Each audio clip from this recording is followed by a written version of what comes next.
Naimbag nga oras yung kaprobinsya nihan. Idanon mi kada kayo dagiti napapatag adamdamag manipod ti Kapitolyo ti La Union. Daytoy, ti Baro Atimak ti Kapitolyo News Program. Kas na kayong uno, bibis iten! Balon tilaing ken rekta, aktibo ang nakipaset dagiti sa ngagasot ngagtutubo, manipod itinaduma-duma nga ili iti La Union. Itinaiganwat alinggo ng kabataan wenno LNK Youth Camp anang rugi idi may ka-28, ingga na may ka-30 iti Agosto, ijay ili iti nagilian. Naiparangarang ti panagtitinulong ken panagkaykaysa dagiti agtutubo iti team building activity. Naipasidong dagiti grupo itinaduma-dumang aktibidad ken rumbang nga agbalay gida kadagitoy. May responsibilidad po ang bawat isa sa inyo upang sa ganon ay mapanatili nating maayos at maganda ang probinsyang kakalakihan po natin. Masaya naman po, enjoy, and marami po natutunan. Ang impact ng event na to ay binigyan ako ng pagkakataon upang ma-realize na ang dedikasyon ay tutulong sa akin upang makamit o marating ang aking paroroonan.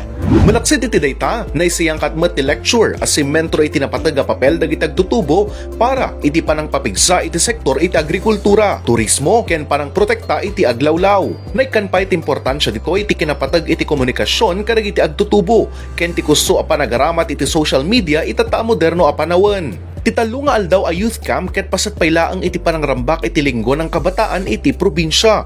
Nagserbi adalan ti aktibidad, tapnunan anay amanayunan ti ammo dagiti agtutubo ken mapapigsa ti kabaelanda ng runa iti panangidaulo iti bukod dagitoy nga organisasyon iti ilida.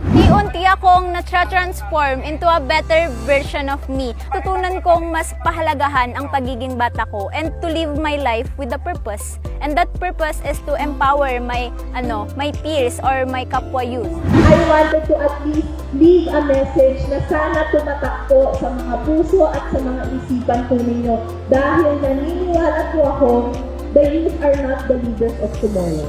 Okay?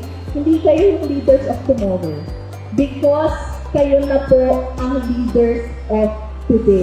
Kas paset iti selebrasyon, karaman pa'y karagiti aktibidad anay siyangkat kat pakairamanan, iti edukalikasan, agri-launay Agripreneur Symposium and Agri-Pitching, ken LU Canos Quiz B. Bayat ang mapadpadaanan mat itaabulan iti Setyembre, ti LU Celebrate Pride, PWD Youth Celebration, sarita iti kapanunutan, Mental Health Caravan, ken First Provincial Youth Parliament. Babaan karagiti na siyangkat nga aktibidad, nang runa apanggap ni Governor Rafi ang mapapigsa pa iti sektor dagiti agtutubo. Nagyaman mat iti gobernador iti agtultuloy a suporta ken panakidanggay dagiti agtutubo karagiti programa iti probinsya. Agtultuloy mat ti panangipaay iti importansya iti gobernador karagiti programa para karagiti agtutubo kasaruno iti panangipanamnama daytoy iti napintas a masakbayan dagiti agtutubo iti La Union.